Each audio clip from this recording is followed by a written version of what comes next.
है, किस कैटेगरी के अंदर कितनी है वो आप यहाँ पर देख सकते हैं। सभी कैटेगरी कैंडिडेट को अगर बात करें फीस की तो 100 रुपये ही फीस पे करनी होगी। एज लिमिट आप देख सकते हैं। इसके अलावा गाइज आप यहाँ पर आपका सिलेक्शन प्रोसेस जानेंगे। अब ये सब इन्फॉर्मेशन चेक करने के बाद अगर आप इसमें एलिजिबल है और आप इंटरेस्टेड है और आपने अभी तक फॉर्म को नहीं भरा तो गाइज आप बाकी लोगों की गलतियों से सीख करके अपना फॉर्म भर लीजिए। अब आप इंपोर्टेंट लिंक के सेक्शन में आएंगे और अप्लाई ऑनलाइन लिंक ओपन करेंगे। अब गाइज आपके सामने यहाँ पर अप्लाई की ऑफिशियल वेबसाइट आ जाएगी जहाँ से आपको फॉर्म को फिल करना है। अब यहाँ पर आ जाने के बाद में आप देखेंगे क्लिक हियर फॉर रजिस्ट्रेशन, तो आप इसके ऊपर क्लिक करेंगे। इसके ऊपर क्लिक करने के बाद में अब आपको आपकी इंफॉर्मेशन फिल करनी है। सबसे पहले आप यहाँ पर आपका नाम एंटर करेंगे। ये जो नाम आप एंटर कर रहे हैं ये आपको 10th के सर्टिफिकेट के अकॉर्डिंग फिल करना है और अंग्रेजी के बड़े अक्षरों के अंदर फिल करना होगा। फिर आप आपका जेंडर सेलेक्ट कर लेंगे एंड देन फिर सवाल है कि क्या आप बिहार स्टेट के निवासी है। अगर आप बिहार के निवासी है तो यस करेंगे, नहीं है तो नो कर देंगे। अगर आप अन्य स्टेट से हैं तो फिर आपको यहाँ पर यूआर यानी कि अनरिजर्व्ड यानी कि जनरल कैटेगरी के अंदर काउंट किया जाएगा। बट अगर आप बिहार से हैं तो यस करने के बाद में जो भी आपकी बिहार के अंदर कैटेगरी है जैसे कि general, SC, ST, EBC, BC, EWS, इनमें से जो भी है वो आप सिलेक्ट कर लेना। कैटेगरी सेलेक्ट करने के बाद में आपको आपकी जो कास्ट है वो भी सिलेक्ट करनी होगी। फिर सवाल आता है कि क्या आप दिव्यांग है, अगर है तो आपको यस करना है, नहीं तो आप नो कर देना। उसके बाद में बाकी के ऑप्शन डीएक्टिवेट हो जाएंगे क्योंकि ये उन्हीं के सामने एक्टिव रहेंगे जो कि विकलांग है। अगला सवाल है कि क्या भूतपूर्व सैनिक है, अगर है तो यस, नहीं तो आपको नो करना है।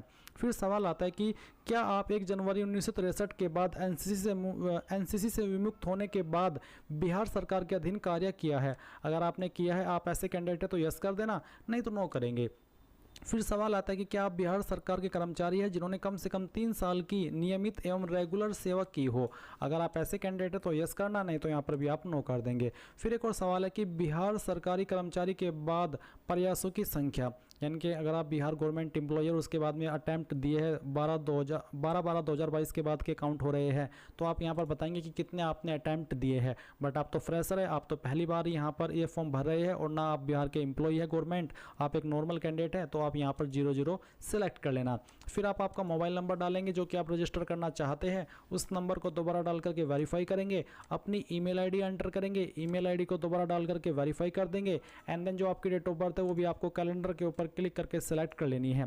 पहले आपको यहाँ से आपका ईयर सेलेक्ट कर लेना है, उसके बाद में आपका मंथ और फिर आपका डे एंड देन ये कैप्चा कोड डालेंगे। सभी इन्फॉर्मेशन चेक करते हुए सेव एंड कंटिन्यू इसके ऊपर क्लिक करेंगे। अब गाइज आपने जो भी इन्फॉर्मेशन भरी है उसका प्रीव्यू आपके सामने है, आप इन सभी जानकारी को चेक कर ले और अगर आपको लगता है कि कोई जानकारी गलत है तो एडिट के ऊपर क्लिक करके एडिट कर लेना, क्योंकि बाद में इन जानकारी को आप एडिट नहीं कर पाएंगे और फिर पछताएंगे। इसलिए अच्छे तरीके से देख लीजिए और पूरी तरीके से श्योर हो जाने के बाद में आप कंफर्म एंड नेक्स्ट इसके ऊपर क्लिक करेंगे और यहाँ से ओके कर देंगे।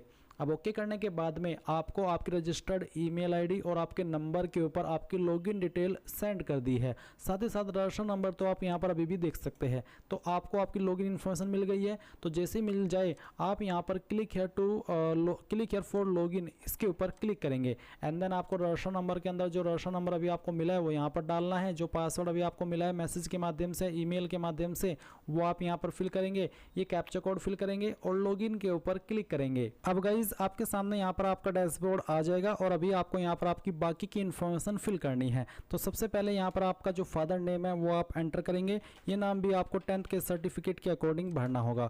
फिर आपको यहाँ पर आपकी माताजी का नाम एंटर करना है एंड देन फिर आप यहाँ पर देखेंगे issue date of domicile certificate, क्योंकि आप बिहार के निवासी है तो आपको आपका निवास प्रमाण पत्र का इन्फॉर्मेशन यहाँ पर देना होगा। तो पहले तो बताइए कि किस डेट के अंदर इशू हुआ है और आपको एक सवाल रहता है कि कितना पुराना होना चाहिए। तो आपका सर्टिफिकेट 1 साल से ज़्यादा ओल्ड ना हो, नहीं तो आपको प्रॉब्लम फेस करनी पड़ सकती है।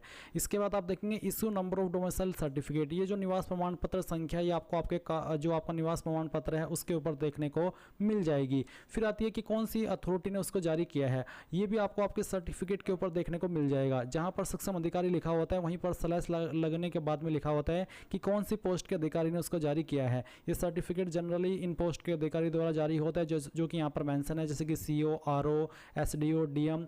और अगर इनमें से नहीं है आपकी वो पोस्ट जिसने आपका सर्टिफिकेट जारी किया है तो आप यहाँ पर अदर सेलेक्ट करके खुद से फिल कर देना। आपको आपका सर्टिफिकेट चेक करना है जैसे कि मैंने आपको बताया और उस पर देखना है। जहाँ पर मोहर लगी हुई होती है वहीं पर आपको देखने को मिल जाता है कि कौन सी पोस्ट के अधिकारी ने उसको जारी किया है। वही पोस्ट आप यहाँ पर या तो सिलेक्ट कर ले, अगर यहाँ पर न हो तो अदर के ऊपर क्लिक करके खुद से नाम भर दे। अब अगर आप SC ST है या फिर EBC है, BC, NC, NCLC है, तो फिर आपको कास्ट सर्टिफिकेट की जानकारी भी सेम वे में भरनी है।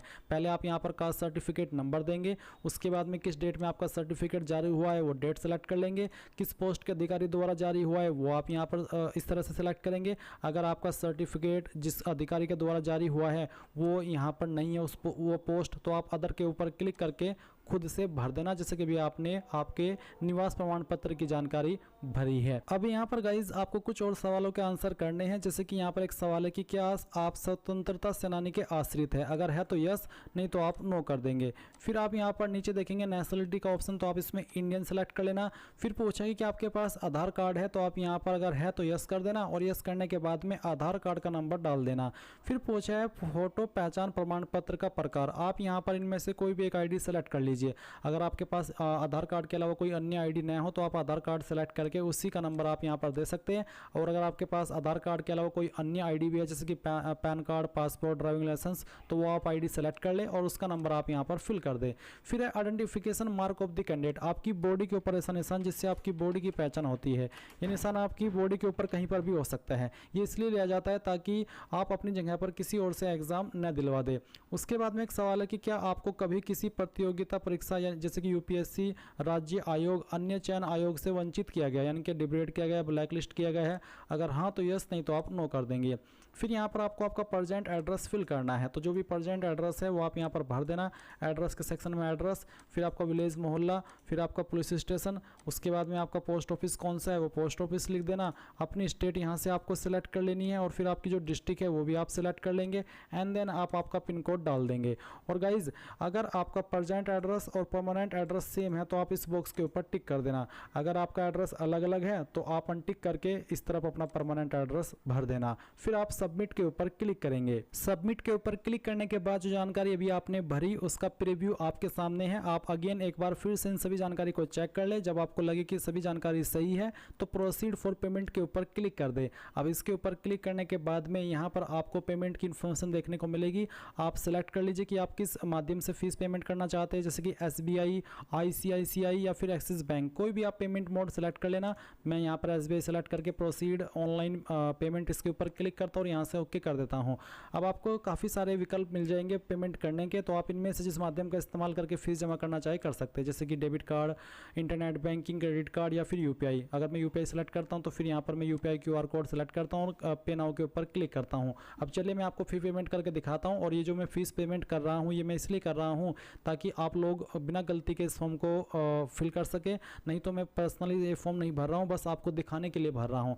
तो अगर आपको लगता है कि कोई स्पेशल एफर्ट कर रहा हूँ आप लोगों के लिए तो वीडियो को लाइक शेयर कर देना। अब चलिए मैं पेमेंट करके आपको आगे का प्रोसेस बताता हूं। अब आप यहां पर देख सकते हैं कि आपका पेमेंट सक्सेसफुल हो चुका है, और जैसे ही आपका पेमेंट सक्सेसफुल हो जाए तो आप प्रिंट पेमेंट स्लिप के ऊपर क्लिक करके इस डिटेल को प्रिंट कर लेना या फिर स्क्रीनशॉट ले लेना, क्योंकि बहुत ही महत्वपूर्ण जानकारी है। और उसके बाद सेव एंड नेक्स्ट के ऊपर क्लिक करना। अब आपके सामने क्वालिफिकेशन की जानकारी आएगी। अब क्योंकि ऑफिस अटेंडेंट की पोस्ट पर अप्लाई करने के लिए सिंपल 10वीं की क्वालिफिकेशन मांगी है, तो आपको यहाँ पर 10वीं का ही ऑप्शन देखने को मिलेगा। अब आप यहाँ पर सबसे पहले जो भी आपके पास 10वीं के अंदर सब्जेक्ट थे उन सब्जेक्ट के नाम लिख देना। जो भी सब्जेक्ट थे, चाहे आपके पास 5 सब्जेक्ट थे चाहे फिर 6 सब्जेक्ट थे, आपको सभी के नाम यहाँ पर लिखने होंगे। मैं आपको सजेस्ट कर रहा हूँ कि आप इनको अंग्रेजी के बड़े अक्षरों के अंदर लिखिएगा, थोड़ा ज़्यादा अच्छा रहेगा, क्योंकि यहाँ पर सभी इन्फॉर्मेशन अंग्रेजी के बड़े अक्षरों के अंदर आपसे मांगी है। तो आप यहाँ पर सभी सब्जेक्ट के नाम लिख देना। फिर आपको बताना कि किस बोर्ड के द्वारा आपने आपकी क्वालिफिकेशन की है, जैसे कि CBSE board, ISSC board, UP board, Bihar board या फिर किसी अन्य स्टेट का बोर्ड। एंड देन फिर यहाँ पर जो टोटल मार्क्स है वो आप एंटर करेंगे और उसमें जो नंबर आपको आए थे वो आप यहाँ पर डाल देंगे। अब कुछ कैंडिडेट का सवाल आएगा कि सर मेरे नंबर तो CGPA के अंदर है तो मैं क्या करूँ, तो आपको आपके टोटल मार्क्स को या फिर जो भी आपकी टोटल CGPA है उनको मार्क्स में कन्वर्ट करना है, और वो जितने मार्क्स बनते हैं वो यहाँ पर डाल देना। फिर जो आपको प्राप्त CGPA है वो भी आपको मार्क्स में कन्वर्ट कर लेनी है, और फिर वो यहाँ पर आपको मार्क्स लिख देने हैं। देन आपकी परसेंटेज आप आ जाएगी। फिर आप यहाँ पर आपका सर्टिफिकेट नंबर या फिर मार्कशीट नंबर डालेंगे, कब आपका सर्टिफिकेट इशू हुआ है वो डेट भी आप यहाँ पर इस तरह से सिलेक्ट कर लेंगे। एंड देन गाइज यहाँ पर आपको क्या करना है, ये इन्फॉर्मेशन देने के बाद में सबमिट के ऊपर क्लिक करना है। सबमिट के ऊपर क्लिक करने के बाद आपके सामने इन्फॉर्मेशन आएगी। अगर आपको लगता है कि कोई जानकारी गलत है तो आप इसको सही कर लें, नहीं तो सेव एंड नेक्स्ट के ऊपर क्लिक कर देंगे। अब आपको यहाँ पर आपको फ़ोटो सिग्नेचर अपलोड करना है, तो आपके फ़ोटो का साइज JPG रहना चाहिए। फॉर्मेट जेपीजी रहना चाहिए, साइज 20 से 50 KB के बीच में, फ़ोटो 1 महीने से पुराना न हो और उसका जो वाइथ है या फिर उसकी जो विथ है या फिर कह लीजिए कि जो चौड़ाई है वो 200 पिक्सल एंड हाइट 230 पिक्सल होनी चाहिए। इसी प्रकार से सिग्नेचर आप देखेंगे इंग्लिश का और फिर हिंदी का। इंग्लिश सिग्नेचर में आप जो चाहे अपलोड कर सकते हैं, जैसे भी आपका सिग्नेचर है, और हिंदी सिग्नेचर में आपका जो नाम है पूरा नाम वो लिख करके वो यहाँ पर आपको अपलोड कर देना है। साइज 10 से 20 KB के बीच में रखना है। तो जैसे आप सभी इमेज सेलेक्ट करके अपलोड करेंगे तो आपके फोटो यहाँ पर इस तरह से अपलोड हो जाएंगे। अब आप नीचे आइए, अगर आपको लग रहा है कि सही से अपलोड नहीं हुए है तो आप री अपलोड फोटो एंड सिग्नेचर के ऊपर क्लिक करके इसको री अपलोड कर लेना, नहीं तो सेव एंड नेक्स्ट के ऊपर क्लिक कर देना। अब आप यहाँ पर आपका लाइव फोटो अपलोड करेंगे, आप आपका फोटो कैप्चर कर लीजिए और उसके बाद में आप यहाँ पर सबमिट करके इसको ओके कर दीजिए एंड देन आपका लाइव फोटो भी यहाँ पर इस तरह से आ जाएगा। अब आप नीचे की तरफ आएंगे, यहाँ पर टिक करेंगे, फाइनल सबमिट के ऊपर क्लिक करके यहाँ से ओके कर देंगे। और गाइज अब आपको यहाँ पर अगर प्रिंट लेना है अपने पेमेंट का तो वो भी ले सकते हैं। आपकी लॉगिन इन्फॉर्मेशन यहाँ पर दी गई है, साथ ही साथ आप प्रिंट एप्लीकेशन स्लिप के ऊपर क्लिक करके, अगर आपके पास अभी प्रिंटर मौजूद नहीं है तो क्लिक है टू प्रिंट दिस पेज के ऊपर क्लिक करके इसको PDF के रूप में सेव कर लेना और बाद में प्रिंट करा लेना। इस तरह से गाइज आप लोग आपका बिहार